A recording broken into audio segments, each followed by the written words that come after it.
ओम शांति। 28 मई की मुरली है। आज अव्यक्त मुरली है। रिवाइज कोर्स है 23 दिसंबर 94 का। मुरली का टाइटल है अपने तीन स्वरूप सदा स्मृति में रहे। एक है संगम युगी ब्राह्मण, दूसरा ब्राह्मण सो फरिश्ता और तीसरा फरिश्ता सो देवता। आज बाप दादा चारों ओर के बच्चों के तीन रूप देख रहे थे। सबसे श्रेष्ठ स्वरूप है ब्राह्मण और ब्राह्मण सो फरिश्ता और फरिश्ता सो देवता। तो ब्राह्मण स्वरूप, फरिश्ता स्वरूप और देवता स्वरूप। देखो, ब्राह्मण स्वरूप की विशेषता सर्व शक्तियों संपन्न स्वरूप की है, क्योंकि ब्राह्मण अर्थात मायाजीत। तो सर्व शक्ति संपन्न बनना ही मायाजीत है। आज की मुरली बहुत पावरफुल है। ये तीनों प्रोसेस से हमको गुजरना पड़ता है। संगम युगी ब्राह्मण, फिर ब्राह्मण सो फरिश्ता और फरिश्ता सो देवता। कैसे बना जाता है आज की मुरली में बाबा ने सिखाया है। तो पहला स्वरूप स्वयं को देखो कि ब्राह्मण स्वरूप की विशेषता सर्व शक्तियां धारण हुई है। सर्व शक्तियां है व कोई कोई शक्ति है।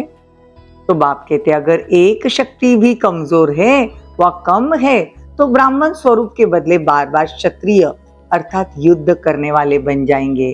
क्षत्रियों का कर्तव्य है युद्ध करना और ब्राह्मणों का कर्तव्य है सदा और सहज मायाजीत बनना। ब्राह्मण स्वरूप अर्थात सदा ताज, तख्त और तिलकधारी, विश्व कल्याण की जिम्मेदारी की ताज, सदा स्मृति में रहे तिलकधारी, सदा बाप के और दिल तख्त नशीन बैठने वाली हम आत्मा हैं। क्षत्रिय एक रस अचल अडोल न होने के कारण कभी अचल, कभी हलचल, कभी अधिकारी और कभी बाप से शक्ति मांगने वाले रॉयल भिखारी बन जाते हैं। तो ब्राह्मण सदा अलौकिक मौज में जीवन जीते हैं, सदा रूहानियत।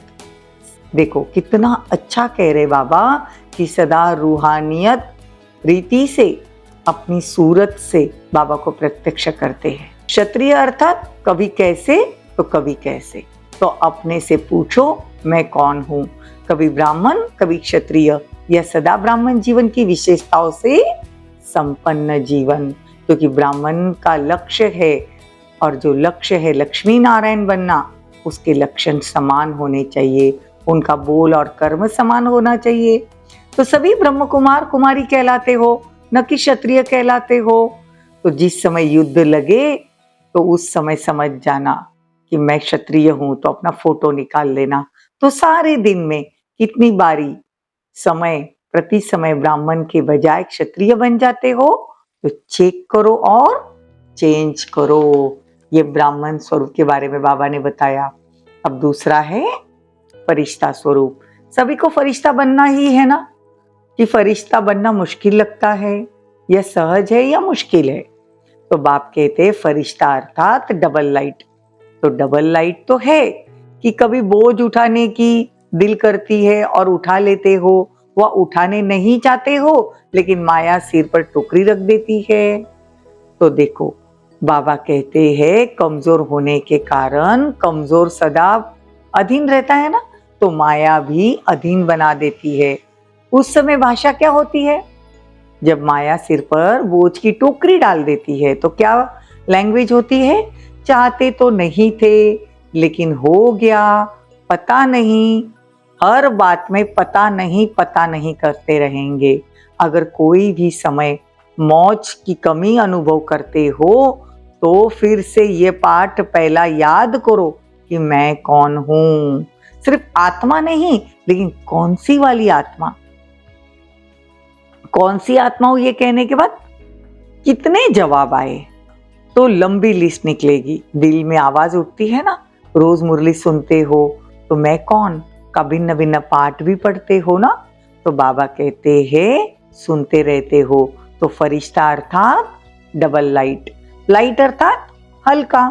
हल्कापन का अर्थ है सिर्फ परिस्थिति के समय हल्का नहीं, लेकिन सारे दिन में स्वभाव, संस्कार, संबंध, संपर्क में लाइट रहे। वैसे ठीक है, लेकिन स्वभाव संस्कार में भी अगर हल्कापन नहीं तो फरिश्ता कहेंगे क्या? और हल्के की निशानी है, हल्की चीज सभी को प्यारी लगती है। कोई बोझ वाली चीज आपको देवे तो पसंद करेंगे, और हल्की बढ़िया चीज हो तो पसंद करेंगे ना। तो जो स्वभाव संस्कार संबंध है वो हल्का होना चाहिए, सर्व के प्यारे और न्यारे होंगे, क्योंकि ब्राह्मण स्वभाव है ना, अलग स्वभाव नहीं है। ब्राह्मण अर्थात सबके दिल पसंद स्वभाव संस्कार व संबंध संपर्क वाले। तो बाबा कहते जब मरजीवा बन गए तो अगले जन्म के संबंधी काका चाचा मामा बाप याद है क्या? स्वप्न में भी आते हैं क्या? तो संबंध संपर्क बदल गया ना, तो फरिश्ता अर्थात पुराने रिश्ता और पुरानी बोल चाल स्वभाव संस्कार ये सब बदल जाना चाहिए। फरिश्ता अर्थात पुराने से रिश्ता नहीं, सब नया। तो बाप दादा ने देखा है फरिश्ता बनने में जो रुकावट होती है उसका कारण पहली सीढ़ी है देह भान को छोड़ना, दूसरी सीढ़ी जो है और वो है सूक्ष्म, जो देह अभिमान को छोड़ना है। सूक्ष्म में सूक्ष्म है देह भान और देह अभिमान। देखो देह भान फिर भी कॉमन चीज है, लेकिन जिनके ज्ञानी तू आत्मा कहते हो या योगी तू आत्मा होकर बैठे हो उतना देह अभिमान रुकावट डालते हैं। जितना ज्ञानी तू आत्मा या योगी तू आत्मा बनते हो, जितना जितना आगे बढ़ते जाएंगे उतना देह अभिमान रुकावट डालेगी। और अभिमान तो अनेक प्रकार के हैं, अपने बुद्धि का अभिमान, कभी श्रेष्ठ संस्कार का अभिमान, अपने अच्छे स्वभाव का भी अभिमान, तो अपनी विशेषताओं का भी अभिमान, अपनी कोई विशेष कला का अभिमान, अपनी सेवा की सफलता का भी अभिमान। तो बाबा कहते हैं मेरापन जो है ये अभिमान के कारण ये दरवाजे खुल जाते हैं। तो फरिश्ता अर्थात देह भान से भी परे, देह भान का भी आकर्षण ना हो, देह के स्थूल संबंध से भी परे, लेकिन फरिश्ता अर्थात देह के सूक्ष्म अभिमान के संबंध से भी न्यारा होगा। और अभिमान की निशानी अभिमान होता है, वह अपमान भी जल्दी फील होता है। तो बाबा कहते हैं मैं और मेरे के दरवाजे खुले हुए होते हैं ना। तो बाबा रास्ता बताने आया है, सहज विधि है, एक अक्षर है, एक अक्षर में इतनी ताकत है जो देह अभिमान और देहवान के लिए सदा समाप्त हो जाते हैं। वो एक शब्द कौन सा? वो एक शब्द है करण करावन हार बाप है। करण करावन हार शब्द भान और अभिमान दोनों को मिटा देता है। अगर अच्छी सर्विस हुई तो बाबा ने की, कोई अच्छा गुण है तो बाबा का है, और कोई अच्छा कार्य हो रहा है तो करण करावन हार बाबा करा रहे हैं। ये एक शब्द याद करना तो सहज है ना, सारी पॉइंट्स भले भूल जाओ, लेकिन करण करावन हार बाबा है। तो देखो फरिश्ते जीवन का अनुभव कितना सहज अनुभव होगा। ब्रह्मा बाप फरिश्ता बना, किस आधार से बना? सदा करण करावन हार की स्मृति से। समर्थ बन फरिश्ते बने, फॉलो करना है। देखो कभी आप बाबा को फॉलो करते हो, कभी माया को फॉलो करते हो, तो माया भी मदर फादर बन जाती है, बड़ी अच्छी पालना और अच्छी प्राप्ति कराती है, लेकिन वो सब है धोखे की प्राप्ति। पहले प्राप्ति फिर धोखा। परखने की शक्ति तो है ना, माया है या बाप है, इसको समय पर परखना है। धोखा खाकर परखना ये कोई समझदारी नहीं है। धोखा खाकर तो सब समझ जाते हैं, लेकिन ज्ञानी तो आत्मा पहले परख कर स्वयं को बचा लेगी। तो समझा फरिश्ता किसको कहते हैं? कितनी सुंदर मुरली है, बाबा का हर एक पॉइंट दिल में समा जाए। और तीसरा है फरिश्ता सो देवता। अभी देवता बनना है या भविष्य में बनेंगे? पूछ रहे बाबा कि अभी देवता बनना है या भविष्य में बनेंगे। देवता अर्थात सर्व गुणों से सजे सजाए, ये दिव्य गुण संगम के देवता जीवन के श्रृंगार है। इस समय दिव्य गुणों के सजे सजाए होते हो, तब भी भविष्य में स्थूल श्रृंगार के सजे सजाए रहते हो। और दूसरा देवता अर्थात देने वाला, लेवता नहीं लेकिन देवता। तो चेक करो कि दिव्य गुणों का श्रृंगार सदा रहता है संपूर्ण सर्वगुण संपन्न, यही देवता जीवन की निशानी है। तो बाबा कहते हैं ये गुण के गहने हैं। तो देखो कि ब्राह्मण स्वरूप की सर्व शक्तियां, फरिश्ता स्वरूप की डबल लाइट स्थिति और देवता स्वरूप की दातापन की निशानी और दिव्य गुणों संपन्न बने हैं। तीनों स्वरूप अनुभव करते हो। जैसे बाप के तीन संबंध, बाप टीचर सदगुरु याद रहते हैं, ये तीन स्वरूप सदा याद रखो। समझा? आज बाबा ने कितना अच्छे से समझाया। बाबा कहते अगर बार बार क्षत्रियपन में रहते हो, युद्ध रहेंगे, तो युद्ध के संस्कार ले जाने वाले कहाँ पहुंचेंगे? चंद्रवंशी, सूर्यवंशी में पहुंचेंगे क्या? तो देखो बाबा कहते हैं चंद्रवंशी पसंद नहीं है ना, कभी कभी हो गए तो हर्जा नहीं। ये सब कौन है? ब्राह्मण। पक्के ब्राह्मण हो ना कि थोड़े कच्चे हो? अगर पक्के हैं तो सदा खुशखबरी के पत्र आवे, माया आई, ये हो गया, पता नहीं क्या होगा, कैसे होगा, ये संकल्प में भी नहीं हो।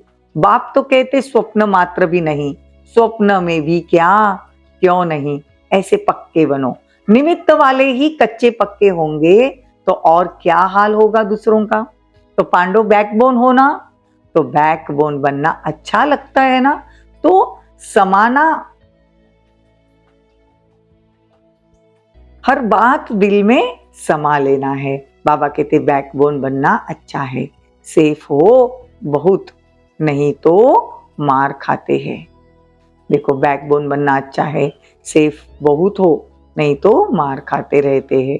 अच्छा, अपनी स्वीट होम पहुंच गए? बाबा पूछ रहे हैं। देखो कहाँ भी हो, चाहे दफ्तर में हो, चाहे घर में हो, लेकिन सभी सेवा के स्थान पर हो। सेवाधारियों की हर जगह सेवा है। तो मधुबन में आना और उमंग उत्साह का खजाना भरना, फिर सेवा पर जाना। खुशी खुशी से जाते हो ना कि मजबूरी से जाते हो? सेवा माना खुशी, हिसाब किताब है, कर्ज चुकाने का है ना। तो बाप कहते हैं हंस और बगुला इकट्ठा रहते हैं, तो याद क्या रखेंगे? ब्राह्मण सो फरिश्ता, फरिश्ता सो देवता। पक्का है ना कि ट्रेन में जाते जाते एकदम भूल जाएंगे, अपने स्थान पर जाते जाते बाकी एक रह जाए, ऐसे नहीं होना चाहिए। अच्छा, चारों ओर के सर्व ब्राह्मण सो फरिश्ता, फरिश्ता सो देवता, तीनों स्वरूप के स्मृति स्वरूप आत्माओं को सदा एक शब्द करण करावन हार की स्मृति से स्वयं को डबल लाइट बनाने वाले श्रेष्ठ आत्माओं को सदा देवता अर्थात दातापन वाले सर्व खजानों से संपन्न आत्माओं को सदा वरदानों के कर्म में लाने वाले कर्म योगी आत्माओं को बाप दादा का याद प्यार और नमस्ते। देखो इतने बड़े बड़े टाइटल तो हमें कोई नहीं देता, इतने बड़े टाइटल भगवान हमको देते हैं। तो हम बच्चों का भी परमात्मा को याद प्यार और नमस्ते। हम रूहानी बच्चों की रूहानी माता पिता बाप दादा को याद प्यार, गुड मॉर्निंग, नमस्ते, थैंक यू, बहुत बहुत शुक्रिया। वरदान, दिव्य बुद्धि द्वारा दिव्य सिद्धियों को प्राप्त करने वाले सिद्धि स्वरूप भवो। देखो कितना खूबसूरत वरदान है। दिव्य बुद्धि द्वारा दिव्य सिद्धियों को प्राप्त करने वाले सिद्धि स्वरूप भवो। जैसे समय उस विधि से दिव्य बुद्धि को यूज करो तो सर्व सिद्धियां आपके हथेली में होगी। सिद्धि कोई बड़ी चीज नहीं है, सिर्फ दिव्य बुद्धि की सफाई है। जैसे आजकल जादूगर हाथ की सफाई दिखाते हैं, ये दिव्य बुद्धि की सफाई सर्व सिद्धियों को हथेली में कर देगी। आप ब्राह्मण आत्माओं ने सब दिव्य सिद्धियां प्राप्त की है, इसलिए आपकी मूर्तियों द्वारा आज तक भी भक्त सिद्धि स्वरूप होकर मतलब सिद्धि प्राप्त करने के लिए जाते हैं। देखो जड़ मूर्तियों से भी लोगों की इच्छाएं आज हम पूरी करते हैं, तो चैतन्य में नहीं कर सकते। स्लोगन, जिसके पास सर्वशक्तिवान बाप की शक्तियां हैं उनकी हार कभी हो नहीं सकती। देखो कितना अच्छा स्लोगन है। जिनके पास सर्वशक्तियां बाप की सर्वशक्तियां है उनकी हार कभी हो नहीं सकती। ओम शांति, ओम शांति।